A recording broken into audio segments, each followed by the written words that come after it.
সুপ্রিয় তৃতীয় শ্রেণীর শিক্ষার্থীরা, আশা করছি তোমরা সবাই ভালো আছো। তোমাদের বার্ষিক পরীক্ষার বিষয় বিজ্ঞান, এই বিষয়ে আমি তোমাদের শূন্যস্থান পূরণ অর্থাৎ তোমাদের পরীক্ষার 2 নম্বরে যে শূন্যস্থান আসবে সেগুলো তোমাদের অধ্যায়ভিত্তিক আমি সাজেশন দেওয়ার চেষ্টা করছি। তোমরা এখানে দেখতে পাচ্ছ তোমাদের প্রথম অধ্যায় উদ্ভিদ ও পরিচিতি। এই অধ্যায় থেকে আমি তোমাদের 6টি শূন্যস্থান রেখেছি। এই 6টির মধ্যে প্রথমে দিয়েছি উদ্ভিদ এক ধরনের, এখানে একটা খালি ঘর আছে, উত্তর হবে জীব। তোমরা দেখতে পাচ্ছ উত্তর হবে জীব। 2, মাটির উপরে উদ্ভিদের প্রধান অংশ, উত্তর হবে কাণ্ড। 3, ফলের ভেতরে কী থাকে, উত্তর হলো বীজ থাকে। 4, বিরুৎ উদ্ভিদ গুল্ম উদ্ভিদের চেয়ে আকারে, উত্তর হবে ছোট। 5, ফার্ন গাছে কি নেই, উত্তর হলো ফুল নেই। 6, মচ একটি কি উদ্ভিদ, উত্তর হলো অপুষ্পক উদ্ভিদ। সুপ্রিয় শিক্ষার্থীরা, আশা করছি তোমরা এই 6টি শূন্যস্থান ভালো করে বুঝতে পেরেছ। এরপরে তোমরা দেখতে পাচ্ছ অধ্যায় 2 প্রাণী পরিচিতি। এখান থেকেও আমি 6টি শূন্যস্থান রেখেছি। প্রথমে রেখেছি খাবারের স্বাদ নেওয়ার জন্য প্রাণী কি ব্যবহার করে, উত্তর হলো মুখ ব্যবহার করে। 2, যেসব প্রাণীর মেরুদণ্ড আছে সেগুলোকে কি প্রাণী বলে, উত্তর হলো মেরুদণ্ডী প্রাণী বলে। 3, কেঁচো, শামুক, কাঁকড়া, অক্টোপাস কি প্রাণী, উত্তর হলো অমেরুদণ্ডী প্রাণী। 4, উভচর প্রাণী কোথায় ডিম পাড়ে, উত্তর হলো পানিতে ডিম পাড়ে। 5, ব্যাঙ একটি কি প্রাণী, উত্তর হবে উভচর প্রাণী। 6, বেশিরভাগ পাখি ডানা মেলে উঠতে পারে, এখানে হবে ডানা। সুপ্রিয় শিক্ষার্থীরা, আশা করছি তোমরা এই দ্বিতীয় অধ্যায় থেকে যে শূন্যস্থানগুলো দিয়েছি এগুলিও তোমরা ভালো করে বুঝতে পেরেছ। এরপরে অধ্যায় 3 সুস্বাস্থ্যের জন্য খাদ্য। এখান থেকেও আমি কয়েকটি শূন্যস্থান দিয়েছি। প্রথমে দেখতে পাচ্ছ 1, ফল কি প্রতিরোধ করতে সাহায্য করে। এরপরে 2 দিয়েছি সুস্বাস্থ্যের জন্য নিয়মিত কি খেতে হয়। 3 নম্বর মাছ মাংস কি জাতীয় খাদ্য। এগুলোর উত্তরসহ আমি তোমাদের দেখিয়ে দিচ্ছি। এই পাশে দিয়েছি 4 নম্বর শর্করার মতো চর্বি আমাদের কি দেয়, উত্তর হলো শক্তি দেয়। 5 নম্বর দিয়েছি রাতকানা রোগ হলে মানুষ রাতে কম দেখতে পায়। 6 নম্বর দিয়েছি টিউবওয়েলের ও ঝর্ণার পানি বিশুদ্ধ। সুপ্রিয় শিক্ষার্থীরা, 1 নম্বর 2 নম্বর 3 নম্বর উত্তর এখানে দেওয়া আছে, তোমরা দেখে নাও। এরপরে তোমাদের অধ্যায় 4 পদার্থ। এই অধ্যায় থেকেও আমি তোমাদের 6টি শূন্যস্থান রেখেছি। 1 নম্বর সকল পদার্থেরও কি আছে, উত্তর হলো ওজন আছে। 2, পাথর একটি কঠিন পদার্থ। 3, তরল পদার্থের নির্দিষ্ট আয়তন থাকে। 4, বরফ একটি কঠিন পদার্থ। 5, কাগজ একটি অচুম্বক পদার্থ।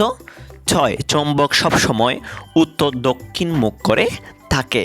সুপ্রিয় শিক্ষার্থীরা, আশা করছি তোমরা এই চতুর্থ অধ্যায় থেকেও যে 6টি শূন্যস্থান দিয়েছি এগুলো খুব ভালো করে বুঝতে পেরেছ। এরপরে তোমাদের অধ্যায় হলো 5 শক্তি। এখান থেকেও আমি 6টি শূন্যস্থান দিয়েছি। 1 নম্বর হলো আলো এক ধরনের শক্তি যার সাহায্যে আমরা, উত্তর হবে দেখি। কোনো কিছু পোড়ালে আমরা তাপ পাই, উত্তর হবে তাপ। তাপের অন্যতম উৎস সূর্য, এখানে হবে সূর্য। শব্দ এক ধরনের শক্তি, এখানে হবে শক্তি। 5, কোনো বস্তুকে আঘাত করে শব্দ তৈরি করা যায়। কোনো বস্তুকে যদি আমরা আঘাত করি তাহলে কি তৈরি করতে পারবো, উত্তর হলো শব্দ তৈরি করতে পারবো। 6, তাপের সাহায্যে আমরা বস্তুকে গরম করতে পারি, উত্তর হলো গরম। আশা করছি তোমরা অধ্যায় 5 এই শক্তি থেকে যে 6টি শূন্যস্থান দিয়েছি এগুলো তোমরা খুব সুন্দর করে বুঝতে পেরেছ।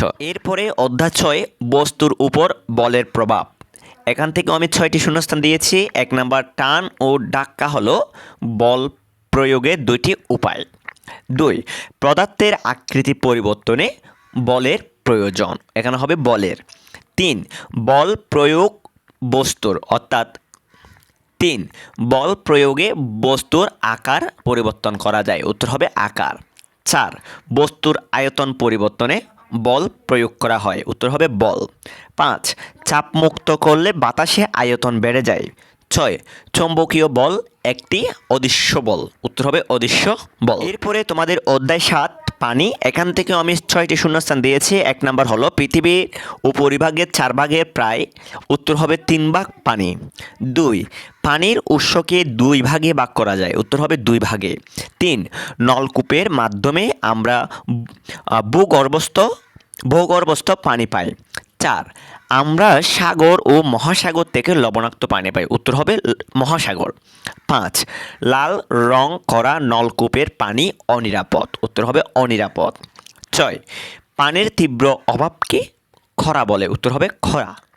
অধ্যায় ৮ মাটি। এখান থেকেও আমি ৬টি শূন্যস্থান রেখেছি। ১ নম্বর হলো মাটি পৃথিবীর উপরিভাগের নরম আবরণ, এখানে হবে নরম। ২ হিউমাস সাধারণত কালো বা গাঢ় রঙের হয়, কালো। ৩ দোআঁশ মাটির রং কালো, দোআঁশ মাটির রং হলো কালো। ৪ মাটি ও ফসলের সম্পর্ক অত্যন্ত নিবিড়, অত্যন্ত নিবিড়। ৫ এঁটেল মাটিতে কাঁঠাল ভালো জন্মে, উত্তর হবে এঁটেল। এঁটেল মাটিতে বাতাস খুব কম থাকে, উত্তর হবে এঁটেল মাটিতে বাতাস খুব কম থাকে, এখানে হবে এঁটেল। সুপ্রিয় শিক্ষার্থীরা, আশা করছি তোমরা এই অধ্যায় ৮ তোমরা ভালো করে বুঝতে পেরেছ। এরপরে অধ্যায় ৯ জীবনের জন্য সূর্য। এখান থেকেও আমি ৬টি শূন্যস্থান রেখেছি। ১ নম্বর আলোর প্রধান উৎস, উত্তর হলো সূর্য। ২ সূর্য ভূপৃষ্ঠ সংলগ্ন বায়ুমণ্ডলকে গরম রাখে, উত্তর হবে গরম। ৩ প্রাণীরা শ্বাসকার্যে অক্সিজেন ব্যবহার করে, এখানে হবে অক্সিজেন। ৪ আলো সরল রেখায় চলে, উত্তর হবে সরল। ৫ দুপুরে সূর্য খাড়া অবস্থানে থাকে, খাড়া মানে এক পাশে দাঁড়িয়ে থাকে।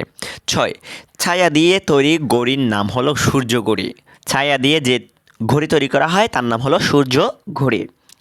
এরপরে অধ্যায় ১০ প্রযুক্তির সঙ্গে পরিচয়। এখান থেকেও আমি ৬টি শূন্যস্থান দিয়েছি। ১ নম্বর দিয়েছি প্রযুক্তি হতে পারে যন্ত্র বা, উত্তর হবে কুশল। ২ প্রযুক্তি আমাদের জীবনকে সহজ করে, উত্তর হবে সহজ। ৩ মুদ্রণ যন্ত্র উদ্ভাবনের পর কাগজে ছাপার কাজ শুরু হয়, উত্তর হবে মুদ্রণ যন্ত্র। ৪ থার্মোমিটার একটি চিকিৎসা প্রযুক্তি, উত্তর হবে চিকিৎসা। ৫ যোগাযোগ প্রযুক্তির অন্যতম সাফল্য মহাকাশযান, উত্তর হবে মহাকাশযান। ৬ কলম একটি শিক্ষা প্রযুক্তি, উত্তর হবে শিক্ষা প্রযুক্তি। সুপ্রিয় শিক্ষার্থীরা, আশা করছি দশম অধ্যায়ও তোমরা ভালো করে বুঝতে পেরেছ। এরপরে তোমাদের সর্বশেষ অধ্যায় ১১ তথ্য ও যোগাযোগ। এখান থেকেও আমি ৬টি দিয়েছি। ১ নম্বর হলো নতুন কিছু শিখতে হলে তথ্য জানতে হয়, উত্তর হলো তথ্য।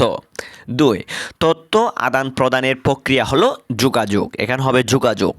৩ তথ্য আদান প্রদানের জন্য যোগাযোগের প্রয়োজন, এখানে হবে যোগাযোগের প্রয়োজন। ৪ ডাকে চিঠি প্রেরণ করা যায়, উত্তর হবে চিঠি।